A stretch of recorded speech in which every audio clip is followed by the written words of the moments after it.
روز بخیر، این برنامه 100 صحبت است و امروز مهمان من استاد بیزنس از شرق سعید مراد دولتف می باشد. روز بخیر. روز بخیر بینندگان گرامی. به شهر ما از کجا آمدید؟ حالا از دوشنبه. یعنی از وطنتان آمدید؟ بله، از تاجیکستان. اما شما در بیشکک زندگی میکنید؟ خیر، زندگی به همین مجرا برد. و یا بیشتر در هواپیما؟ خودم در هواپیما با اهل عائلم در بیشکک زندگی میکنند. همین خیل. زندگی ما همین خیل است. سال 96 شما در مسکو باربردار شده کار میکردید. و کی به شما گفت که همان پولهای کار کرده اتان که تنها به خوراک اتان میرسید روید و به ترینینگ ها صرف کنید؟ میدونید من در مکتب خیلی خوب تحصیل میکردم. معلمان مرا به همین هوسمند میکردند. شاید کار همین خیل شده باشد. وقتی 8 ساله بودم مادرم مرا به استاد سپرد. استادم به من قانونهای شریعت، حکمت زندگی، معنویات و غیره را آموخت. او ذهنی معنوی مرا خوب صیقل داد. این باعث انکشاف پیوسته هم گشت. من منتظم رشد کردم. برای همین سالهای مکتبخانه تخمینا 3/1 وقتم را من در کتابخانه می‌گذراندم. همه کلاسیک های قدیمی فارس و تاجیک را بسیار می‌آموختم. رودکی، فردوسی، عمر خیام، جلال الدین رومی، همه‌شان را می‌آموختم. آنها خردمندان بزرگ و بی همتایند. این همه از عصر نو آغاز می‌یابد و این همه به من بسیار کمک کرد. وقتی من به دوشنبه آمدم به 3 مکتب عالی داخل شدم. در 3 جا دانشجو شدم. این سال 95 بود. سال 95 و 96 من در 3 مکتب عالی دانشجو شدم. در اکادمی موسیقی، در دانشگاه تکنیکی انژینر ساختمانچی و دانشگاه دولتی خوجند فاکولته حقوق شناسی. اما جنگ شهروندی ادامه داشت. سالهای وزنین بود. 3 بار پول عوض شد. ما همه ثروتمان را باید دادیم و من برای خواندن پول نداشتم. من 3 بار دانشجو شدم. برای خواندن پول نداشتم. دانشگاه را پرتاخته به مسکو رفتم تا کار کنم و برگشته آمده خانه. اولین فکرهایم همین خیل بود. ولی کی میدونست که من آنجا میروم و بر نمیگردم. من همین خیل. و چون به مسکو رفتم اول نیم سال باربردار شده کار کردم. مقصدم برگشتن و خواندن بود. چون این نقشه داشتم. اما وقتی همچون باربردار یا گاستربایتر کار کرده پول به دست آوردن را سر کردم من فهمیدم با کار جسمانی کس تقدیرش را دیگر کرده نمیتواند. و همه پول کار کردم را به دانش اندوزی صرف میکردم. به ترینینگ‌ها میرفتم. شاید همین کشش از دوران مکتب خانه هم تشکل یافته باشد. من دیدم که وقتی انسان 3 نوع دانش را انکشاف می‌دهد، خصلتش تشکل می‌یابد. یکم برای تشکل دانش دنیوی مکتب کمک می‌کند. در مکتب کوشش کرده اعلا خواندن در کار. هرچند اکثریت چنین می‌شمارند که اعلا خوان بودن شرط نیست، ولی من چنین می‌شمارم که نه، این شرط است. کوشش کرده بهترین شدن در کار. وقتی تو کوشش می‌کنی که در سطح عالی بخوانی، در زندگی عادت می‌کنی که همه کارو در سطح عالی بکنی. تو عادت می‌کنی. خصلتی تو همین خیل می‌شود. در مکتب کس برای عقلش بها نمی‌گیرد، بلکه برای مهنتش بها می‌گیرد، برای کوشش‌هایش. مثلا در بیزنس زحمت ذهنی تو درآمد توست. موقعیت در بازار، رقابت پذیری و غیره است. از این رو من این را حس کردم. یکم محض دانش دنیوی است. دوم دانش معنوی است. دانش معنوی حکمت زندگی است. ارزش‌های انسانی است که دین‌های گوناگون، شریعت و غیره می‌آموزانند. در این بابت بختم خندیده است. مادرم مرا با استاد سپرده بود و استادم خیرتمند بزرگی بود. او در ذهن و ادراک من این چیزها را جا کرده است. من حس کردم که دانش معنوی ادراک کس را می‌کشاید. کس آن چیزهایی را می‌بیند که دیگران دیده و فهمیدن نمی‌توانند. آن واقعاً فکرانه تو را تغییر می‌دهد. من این را از کجا فهمیدم؟ وقتی آموزش بسیار کلاسیکانمان را سر کردم، اهمیت دادم که بسیارشان کتاب مقدس قرآن را در 7-8 سالگیشان پر آموخته بودند. فردوسی، رودکی، عمر خیام، جامی، الفارابی، همشان. میفهمید؟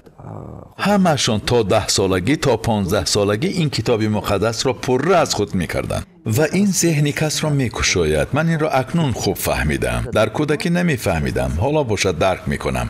و سوم البته تربیت جسمانی. من چنین میشمارم که کس باید جسماً آب و تاب یافته باشد. من بسیار کار میکردم. ما در دهه به وای رسیدیم. آنجا بسیار کار میکردیم. پس باید مهنت دوست باشد. مهنت دوستی این همه یکدیگر را مکمل می‌سازد. یعنی کس باید دانش دینی، دنیوی و تربیت جسمانی داشته باشد. جسمانی. و این باز دانش اقتصادی را نیز علاوه نمودن ممکن. همین 4 پدیده مثل 4 ستون انسان را همیشه مستحکم نگاه می‌دارد. خصلت هم خیلی مهم است. همه ما میل خواندن نداریم. من بسیار آدمانی رو میدانم که در مکتب و دانشگاه ها خواندند. شاید ماجستراتور خواندند. ولی با همین تمام دیگر به کتاب به خوانش رو نآورده اند. تجربه و ملکه دارند. آن همین بسنده است. 3 مشکلی هست. حالا میگویم. مشکلی یکم چیست؟ مشکلی یکم این است که پیشتر خواندن کفالت زندگی خوب بود. حالا باشد نه. حالا خواندن به این کفالت نمیدهد، چون که حالا دانش‌ها زود کهنه میشوند. دانش‌هایی که 10 سال پیش مبرم بودند حالا کار نمیدهند. دانشی که حتی 5 سال مبرم بود حالا ثمره بخش نیست. تنها با ما به قزاقستان دانش کمی دیرتر می آید. بله. کتاب ها دیر ترجمه می شوند و به هر حال ما کمی خفا می مانیم. البته. مشکلی دوم فکرانی است. آدمانی هستند که نقص پول کار میکنند اما آنها در سر فکری خواندن ندارند. او در سرشوی موج قرار گرفته است، بختش خندیده است، در بیزنس به خواندن موفق شده است. این خیل هم می شود. او در سرشوی موج قرار گرفته است و چنین می شمارد که دائم همین خیل موفق خواهد بود و نمی خواند. این با فکرانی علاقمند است. و سوم، خواندن این بزرگترین مهنت است. این واقعا مهنتی بزرگ است. در عالم مثل خواندن مهنتی وزین نیست. زیرا خواندن چیست؟ خواندن گرفتن معلومات نیست. خواندن تصدیق کردن فکت ها نیست. خواندن تنها دانستن یک چند مدل های لباس ها، عطریات یا شکلات یا یک چند برنامه های کامپیوتری نیست. نه، خواندن خود را همچون انسان تغییر دادن است. خواندن تغییرات وارد کردن به تقدیر خود است. باید یک چیز را قید کنم. کس نمیتواند ملتش را تغییر دهد، ولی سطح و صفت زندگیش را تغییر داده میتواند. خواندن خود را تغییر دادن است و دلخواه تغییرات دردناک است. شما میفهمید؟ دلخواه تغییرات دردناک است. تنها هیچ کس نمیخواهد که خودش را مجبور کرده خواند. ولی من دیدم که دوام پاندمی تخمینا دوام 2 سال، مخصوصا وقتی که در کرانتین بودیم، آدمان بیشمار با خواندن مشغول شدند. خودی من یک چند کورس‌های آنلاینی خریدم. من کورس‌های آنلاینی اینو را راه اندازی کردم. ما در این مدت به آدمان بیشمار درس دادیم. با فکرم شما نیز همچنین. بله. یعنی آدمان در دوره پاندمی برعکس همین کمبودی‌ها را جبران و اصلاح کردند. من چنین میگویم، ما در دوره پاندمی بیش از 400,000 کس را آموزاندیم. بیش از 400,000 کس را، تخمینا 430,000 کس را، شاید به 450,000 کس ما در این مدت درس دادیم. آدمان به ترینینگ های یک دفعه نه، یک روزه، 2 روزه و غیره آمدند. اما بعضا این برای آدمان کم است. من آدمانی را میدانم که همیشه میخوانند، دانش خود را مستحکم میسازند، ولی به آنها جسارت نمیرسد تا بیزنس را سر کنند. ولی کس گفتن میخواهد که باز چقدر آماده شدن ممکن است. نگاه کنید. بس سکنون کارو سر کن. این خصلت است. اصلا مشکلی اساسی انسان به خود باوری نداشتن است. دوام چندین سال فعالیت هم من این رو فهمیدم. تصور کنید که بیش از 20 سال باز من کار میکنم. بیش از 1,300,000 کس در ترینینگ های ما اشتراک کردند. اینها کسانی میباشند که ما میدانیم. باز آنهایی که کتاب هایمان را خواندند، آنهایی که ما نمیدانیم باز هم زیادترند. و من به چه خلاصه آمدم؟ به چه خلاصه؟ هر روز با صدها آدمان واخورده به چنین خلاصه آمدم. مشکلی اساسی به خود باور نداشتن است. خصلت ضعیف، به خود باور نداشتن، همین پدیده ها و نامتشکل بودن. بعضی آدمان نامتشکلند. چطور خود را متشکل کردن ممکن؟ حیات خود را به نقشه در آوردن در کار. میدانید من آدمانی را میدانم که آنها 40 ساله اند. آنها تا حال خود را جمع و گیر کرده به دست گرفتن نمیتوانند. مثال عادی، سحر بر وقت‌تر بدن خود را برداشته نمیتوانند تا که روند و از پی پول کارکنی شوند. بله. بسیار تنبلند، یگان کار کردن نمیخواهند. در زندگی هدف ندارند. در زندگی هدف داشتن خیلی مهم است. انسان باید یک چند چیزها را فهمد. حیات اول و آخر دارد. تو در این عالم موقتی قرار داری و در این وقت هدفهای خود را عملی کردن در کار. بسیار وقت عادتا مردم به من یک سوال میدهند. به من یک مصلحت دید که حیاتم را دیگرگون سازد. من میگویم نقشه استراتژی حیاتت را بکش. همین حیاتت را دیگرگون میسازد. این معنای آن را دارد که من و تو عمیق میدانیم که 1000 سال زندگی نمیکنیم، ولی تخمینا میدانیم که چقدر زندگی میکنیم. ما چقدر زیست میتوانیم. ما میدانیم که با حساب میانه از 70 تا 100 سال زندگی میکنیم، یک از 50 سال و غیره. من همیشه با آدمان میگویم نقشه 100 سالت را بکش. یکم همین کارو کردن در کار. نقشه هر ساله و یا هر ماه؟ حاضر اقلا نقشه 3-4 ساله کارهای کلیدی رو نویست. من همین خیل میکنم. وقتی 15-16 ساله بودم همین خیل میکردم. استادم به من گفت، او به من گفت که تو در این دنیا هیچ چیز رو عوض کردن نمیتوانی، ولی میتوانی حیاتت رو شاهانه کنی. من به خانه آمدم و فکر کردم اگر حیات من مثل این حجره باشد، پس من به اینجا چیزهایی رو میارم که به خودم پسند است. چرا حیاتم رو طوری که به خودم پسند است نکنم؟ من همش را پی هم نوشتم. این خیل نوشتم مادرم را به حج میبرم، کتاب ها می نویسم، در دوشنبه خانه میخرم، در مسکو تحصیل میکنم، من فلان کارها را میکنم. همین خیل نوشتن گرفتم. این تصورات عمومی حیاتم بود. به طور دیگر گویم منظره حیاتم را تصویر کردم. من همین خیل پی هم نوشتم. این اولین قدمی من بود. قدمی دویمم این بود. نقشه هایم را به سالها تقسیم کردم. من فکر کردم فکرها در یک روز پیدا نمیشوند گو، پس کی پیدا میشوند؟ نوشتم در 48 سالگی من دکتر علم ها میشوم. در 40 سالگی مادرم را به مکه میبرم. عموما در 35 سالگی من آدمی دارا خواهم شد و غیره و هاکذا. همین طور من نقشه 100 سالم را کشیدم. سپس ماندم و رفتم. وقتی همش را نوشتم 104 سال لازم بود. من این همه را در 100 سال جا کردم و رفتم. و چون من 33 ساله بودم من به خانه آمدم. مادرم از من خواهش کرد که خانه سازم. من نیت کردم که خانه نو می سازم و بامی کهنه را کنده پرتافتیم. دیدم که قوطی هایم ایستادند. از مادرم پرسیدم کتاب هایم در کجاست؟ در دهه چیکار کنم؟ یک روز مهمان بودم، روز دوم زیغ شدم، خواستم کتاب هایم را خوانم. گفتم کتاب هایم در کجاست؟ دیدم که آنجا همه چی را گرفتند. او گفت انا در آن قوطی ها. من قوطی را گشودم و البم را یافتم. ورق ها در همان جا بودند. من کشاده خواندم. همان وقت من 33 ساله بودم. آنجا نوشته بودم در 48 سالگی دکتر علم ها می شوم. من در 27 سالگی هم دکتر علم ها شدم. نوشته بودم که در 40 سالگی مادرم را به حج می برم. من مادرم را در 26 سالگی به حج بردم. مرا یک چیزی عجیب در حیرت گذاشت. مغز سری ما خصوصیت پیش گذشتن دارد. پیش گذشتن از وقت. تخمینا 80-85% نقشه 100 ساله من الکی در حیاتم عملی شده بود. آنگاه این سیر را فهمیدم. نشستم و همش را از نو نوشتم. اکنون همه کاری که در عمرم کردم 5% آن کارهایی است که باید کنم. زیرا فهمیدم که این چقدر کار می‌دهد. پس باید تا حد امکان آن چطور کار می‌دهد؟ اگر تو آن روی خط را نویسی تمام عمرت رو به نقشه درآوری، پس رفته از پی کار شدن در کار. توجه کنید، من به این موضوع می‌آیم. حالا از دانش به عمل می‌گذرم. می‌فهمم که چطور گذشتن در کار. در قرآن آمده است که در ابتدا خدا قلم را آفریده است. برای چی؟ شاید این به ما اشاره باشد. برای چی او قلم را آفرید؟ باز آمده است که او در 6 شبانه روز همه کائنات را آفریده است. این اشاره است. توجه کنید، این همه اشاره است. سیوم، اولین سوره نازل شده چنین است: بخوان به نام خدای آفریده. دقت کنید.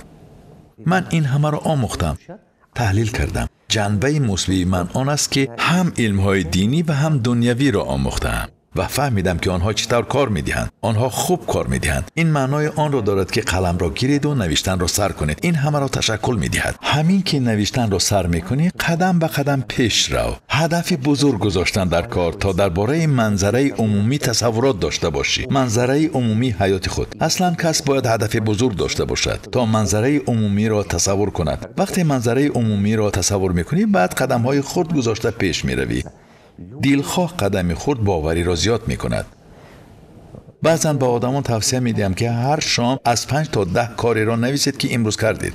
امروز چی کار کردید؟ 2 صفحه کتاب خواندم، به 2 کس زنگ زدم، 5 وخوری داشتم. برای نزدیک شدن به هدف چی کار کردی؟ این همه را قید کن. این باوریت را می افزاید.